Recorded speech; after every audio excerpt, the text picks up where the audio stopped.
हाल में रिसेंटली शायद ऐसी ना हुई। ये एक ऐसा प्रकरण है कि नॉर्मली मतलब पुलिसिंग से सीधे सीधे रिलेटेड नहीं है, लेकिन पुलिसिंग को अफेक्ट बहुत करता है। कोई भी अभी होता है, पुलिस वर्कआउट करती है, तो जेल भेज देती है, फिर मुकदमा ट्रायल शुरू होता है और ट्रायल में जो है वो अभियुक्त जो होता है वो उपस्थिति नहीं होता। जब अभियुक्त उपस्थित नहीं होता तो फिर वो जो कानून का जो उसको शिकंजा कसना चाहिए वो कसा नहीं जाता, और वो फिर जो है वो मतलब 15-15, 20-20, 30-30 साल पुराने आप लोग देख रहे हो मफरूर पकड़े जाते हैं, तो वैसा ही होता है। अच्छा, पुलिस क्या करती है भाई, कोई भी अभियुक्त मफरूर हो गया तो कैसे ट्रेस करेगी उसको? उसके जमानतदारों के माध्यम से। और ये जो कृत्य किया गया है ये बेसिकली मतलब कानून का एक तरीके से सीधे सीधे खिलवाड़ है कि आप फर्जी जमानतदार ले आओ, फर्जी डॉक्यूमेंट्स लगा दो, तहसील की, लेखपाल की, प्रधान की और थाने की सारी फर्जी मोहरें लगा दो, सब डॉक्यूमेंट सत्यापित करके और फर्जी व्यक्ति खड़े रखे और उसकी जमानत करवा दीजिए। तो ये बेसिकली अभियुक्त है, उसके 2 मुकदमों में जमानत हुई थी उसकी। एक रजिस्टर का मुकदमा था और एक चोरी का मुकदमा था। तो क्योंकि उनको जमानतदार नहीं मिल रहे थे तो इन्होंने एक वकील से संपर्क किया, जिसको अभी पुलिस ने गिरफ्तार किया। इसके अलावा एक और दूसरे वकील साहब, 2 वकील हैं इसमें। 2 अलग अलग मामलों में 2 अलग अलग वकील लोगों ने इसमें फर्जी जमानतें तैयार की, फर्जी लोग खड़े किए गए, 2 जमानतदार फर्जी खड़े किए गए। इसमें एक जो जमानत फर्जी करने वाला व्यक्ति था नौशाद सलीम बन के उसने गवाही दी थी, वो हम 3 या 4 दिन पहले जेल भेज चुके हैं उसको। और 2 जमानतदारों को आज गिरफ्तार किया है जिन्होंने फर्जी गवाही दी थी। एक पुनीत नाम है, वो वीज़ा नाम की बंदगी जगह खड़ा हुआ, चरखाव से रहने वाले पटना का, और एक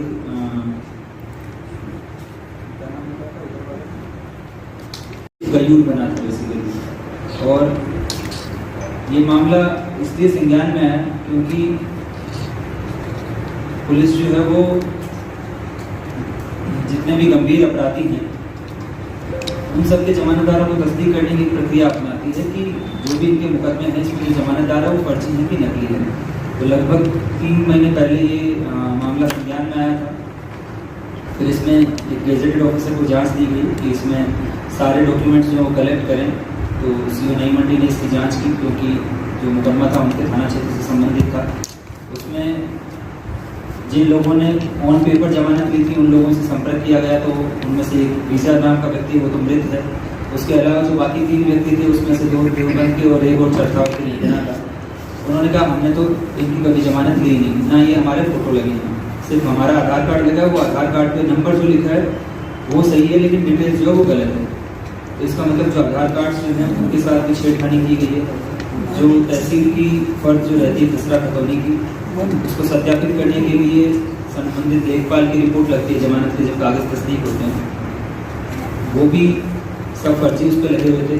इसके लिए टीम ने देवबंद तहसील में जाके सभी जो लेखपाल है, तहसीलदार है, सभी लोगों से बात की।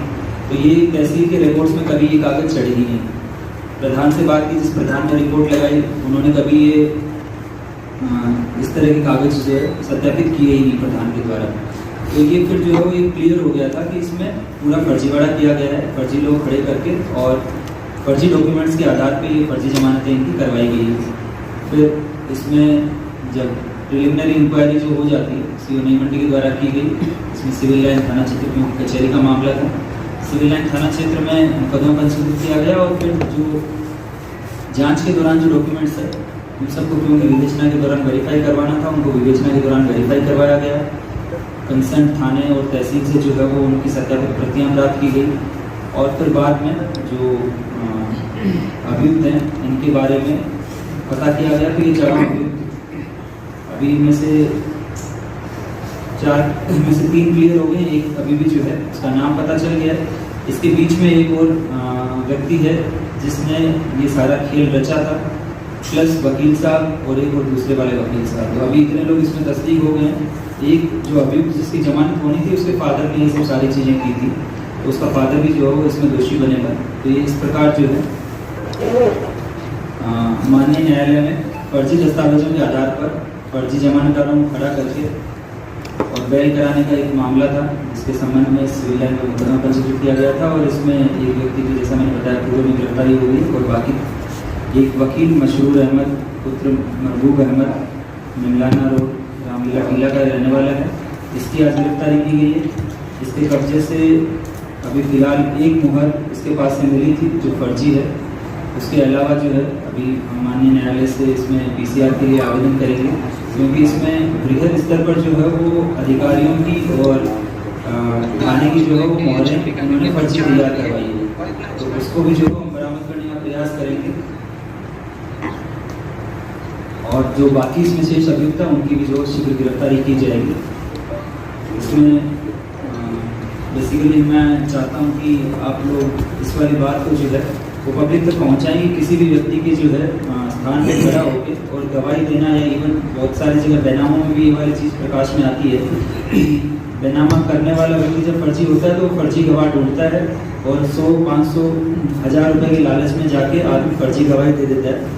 तो गवाही देने वाले का भी उतना ही दोष है जितना जो है फर्जी बड़ा करके और फर्जी दस्तावेज तैयार करने वाले का। तो बहुत सारी बात जो है ये वाली चीज़ संज्ञान में आती है कि हमने तो सिर्फ गवाही दी थी और हमको तो कहा गया था कि 500 रुपये ले लीजिए और तहसील में जाके जो एक बेनामी की गवाही देनी है, बाकी हमारा क्या मतलब। तो कानून की दृष्टि में जो है सभी लोग समान दोषी होते हैं, इसलिए मैं चाहूँगा कि आप लोग इस वाली चीज़ को हाईलाइट करें कि कोई भी व्यक्ति जो है वो जब तक तस्दीक ना कर लें कि इसमें सभी पार्टी जो हैं वो वैलिड हैं और उनके सारे डॉक्यूमेंट्स जो हैं वो लीगल है, उसके बाद ही कोई किसी गवाही दे।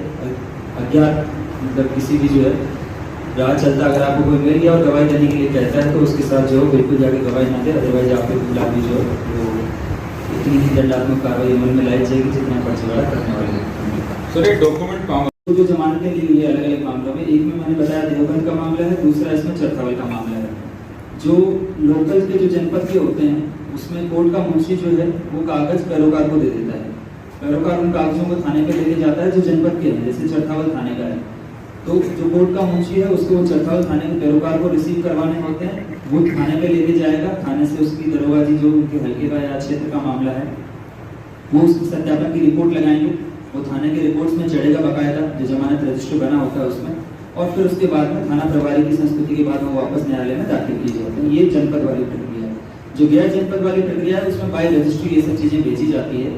हमने जो तस्दीक किया है, जो देवबंद में जो कागज भेजे गए हैं वो कोर्ट में सही एड्रेस पे और सही जगह भेजे गए हैं, वो देवबंद पोस्ट ऑफिस तक पहुंचे, लेकिन वहां उसके बाद जो है वो संभवतः पोस्टमैन के साथ मिलके और इसमें धांधलेबाजी हुई है वो जमानत के कागज जो है तस्दीक करवाने के लिए, और फिर वो वापस जो है वो वहीं देवबंद से जो है वापस स्पीड पोस्ट किए गए।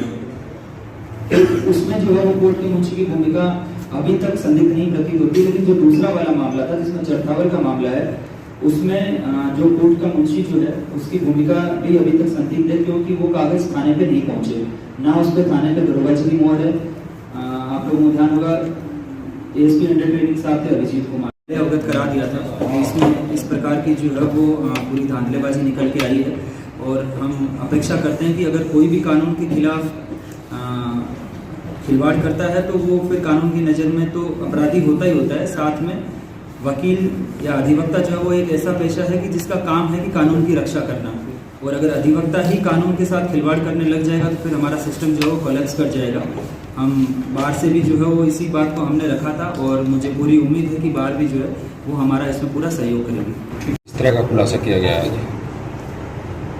जनपद मुजफ्फरनगर में श्रीमान SSP महोदय के निर्देशन में जो भी गंभीर धाराओं के अभियुक्त होते हैं उनके जमानतदारों के संबंध में बाद में भी तस्दीक करवाने का कार्य लगातार किया जा रहा है। इसमें 3 महीने पहले एक ऐसा मामला संज्ञान में आया था जिसमें एक गैंगस्टर और अन्य चोरी के मुकदमों का एक अभियुक्त था फिरोज।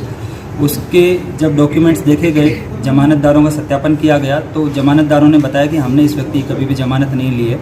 तो इसके बाद में जो है वो इसमें एक gazetted officer CO Nai Mandi को जांच दी गई और जांच के दौरान ये तथ्य प्रकाश में आया कि इन सभी जमानतदारों की जो है जमानत फर्जी तरीके से करवाई गई है और ये जो वास्तविक जमानतदार है इन्होंने इस अभियुक्त की कभी भी जमानत नहीं ली।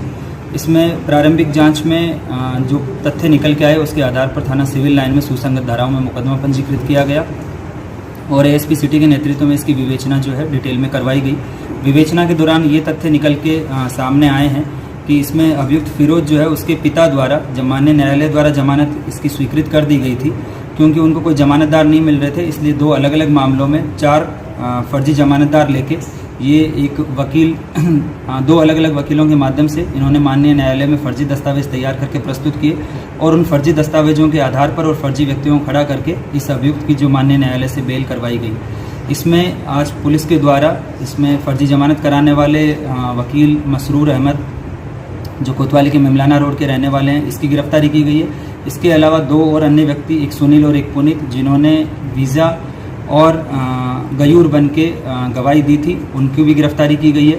इस मामले में एक नौशाद नामक व्यक्ति की पहले ही गिरफ्तारी की जा चुकी है, जिसने सलीम बन के गवाही दी थी।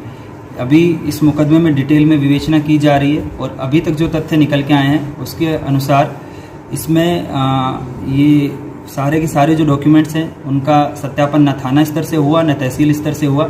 इसमें तहसील देवबंद पे कागज़ प्रेषित किए गए, लेकिन वो तहसील देवबंद नहीं पहुंचे, और थाना चरथावल भी इसी प्रकार और सदर तहसील मुजफ्फरनगर में भी कागज़ भेजे गए, लेकिन वो तहसील और थाने तक कागज़ ना पहुंचे, बल्कि बीच में ही इसमें जो है ये इस पूरे सिंडिकेट के जो लोग जुड़े हुए हैं, इन लोगों ने इसमें धांधलेबाजी की है और फर्जी दस्तावेज और फर्जी मोहरें लगा के इसमें माननीय न्यायालय से जो है फर्जी दस्तावेज प्रस्तुत करके इस अभियुक्त की जमानत करवाई गई है। इसमें अभी भी और भी कई कड़ियां अभी इसमें खुलना बाकी है। इसमें जो कोर्ट के मुंशी हैं उनकी भूमिका की भी जांच की जा रही है। इसमें माननीय न्यायालय से निवेदन किया जाएगा कि जो उनके जो रिकॉर्ड्स होते हैं उनकी भी प्रतियां विवेचक को उपलब्ध कराई जाए, ताकि हम इसमें कड़ी से कड़ी जोड़ के और कहाँ किस स्तर की जो है वो इसमें धांधलेबाजी है और किस किस के द्वारा इसमें फर्जीवाड़ा किया गया है, उन सभी लेयरों को वर्कआउट किया जा सके। इसके अलावा माननीय न्यायालय से जो अभियुक्त है उनके पीसीआर के बारे में भी आवेदन किया जाएगा, ताकि इनके द्वारा जो बनाई गई फर्जी मोहरें हैं वो कहाँ बनती है, कैसे बनती है और कौन व्यक्ति इसको उपलब्ध करवाते हैं, इसके बारे में भी जो है वो डिटेल में तफ्तीश की जाएगी। सर, कागजों की तस्दीक जो है थाने से भी कराई जाती है, अरे मुंशी लेके जाता है, तो क्या मुंशी के द्वारा कागज चरथावल थाने की जैसे बात की हमारे जनपद का ही है, क्या मुंशी द्वारा वहाँ तस्दीक नहीं कराई गई? इसमें जैसा मैंने बताया सीओ नई मंडी द्वारा विस्तृत जांच की गई है। लगभग 2 महीने की जांच के बाद ही जो इसमें मुकदमा कायम किया गया था। जांच के दौरान एक एक व्यक्ति जिसका इसमें रोल था इस पूरी कड़ी में, उसमें सभी से बात की गई है। सभी के रिटर्न में जो है वो एविडेंस कलेक्ट किए गए हैं। इसमें देवबंद जनपद सहारनपुर की तहसील में तहसीलदार से बात की गई, वहाँ पोस्ट ऑफिस में पोस्टमैन से बात की गई, स्टेशन मैनेजर से बात की गई। इसके अलावा जो थाने पे जहाँ जहाँ डॉक्यूमेंट्स गए वहाँ सभी थानों पे मोहरों का उनका मिलान किया गया। इसमें कोई भी सिग्नेचर या कोई भी मोहर जो है वो वास्तविक नहीं है, जबकि इसमें सभी जो है वो रिटर्न में डिटेल्स कलेक्ट की गई है। ऐसा प्रतीत होता है कि इसमें कोर्ट से जब कागज़ भेजे जाते हैं उसी स्तर पे जो है वो धांधली हुई है और वो कागज़ तहसील या कोर्ट ना भेज के, थाने ना भेज के, ये बीच में जो है वो लीक किए गए हैं और किसी अन्य जगह से जो है वो फिर वापस इसमें रिपोर्ट्स दाखिल की गई है। ये इसमें बिल्कुल स्पष्ट है कि थाना स्तर पर जो है वो ये कागज़ नहीं पहुंचे हैं। सर, फर्जी गवाही के लिए कितने रुपए का लालच दिया जाता था सर? कितने? अभी जो हमने अभियुक्तों को गिरफ्तार किया है, इन्होंने प्रथम दृष्टया पूछताछ में ये बताया है कि किसी को 1000 किसी को 2000 रुपये का लालच दिया गया है, लेकिन फिर भी अभी इसमें और किस स्तर पे कितनी कितनी धांधलेबाजी है उसके बारे में डिटेल में इन्वेस्टिगेशन किया जाएगा। सर, कितनी गवाही करा चुके हैं अब तक ये इस तरह की? अभी क्योंकि हमने बहुत प्रथम दृष्टया जो हमारे मामला जो संज्ञान में था उसी के बारे में अभी डिटेल में तफ्तीश की है।